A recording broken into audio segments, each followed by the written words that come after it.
Bornholm, Denmark, a beautiful island nestled in the Baltic Sea. Many activities to do and things to eat. Since the end of World War II, it was a prosperous island to Wait a second. That's right, a portion of Denmark was once occupied by the USSR. Denmark was almost never touched by foreign nations until 1940, when Germany invaded.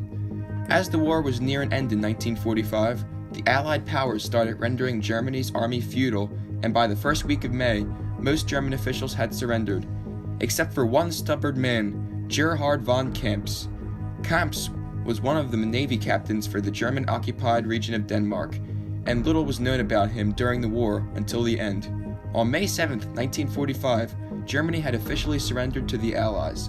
During V-Day, almost all of Denmark was celebrating the defeat of Germany and the liberation of its country. It was the first moment of true happiness for the Danes. Meanwhile, 50 miles east, it was a different story. Red Army planes began to storm the skies of Bornholm. Citizens were in fear of a new threat, not from the south, but now from the east.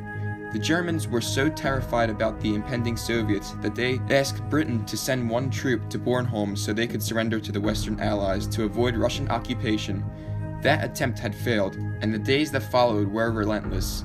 Camps refused to surrender to Russia, and the Soviet Air Force began to bomb the major cities on Bornholm, including Rønne and Nexø, destroying almost 800 civilian homes. During this bombing, the Danish radio stations avoided this event because they did not want to upset the already cheerful and liberated rest of Denmark. On May 9, 1945, the Russian troops landed on the island, fighting with the last 12,000 German troops. Later in the evening, Germany surrendered. The Soviet Union had finally occupied the island. Denmark, in fear of another costly war, decided not to press any threats against the troops on Bornholm in case of an invasion of the rest of the country. Finally, 11 months later, on April 5, 1946, after the Danes had disliked the communist influence and had been waiting to reunite with Bornholm, the Soviet troops left the island. It is still a mystery to this day on why Russia decided to leave Bornholm, because it had a strategic location in the center of the Baltic Sea. In conclusion, Denmark was officially reunited.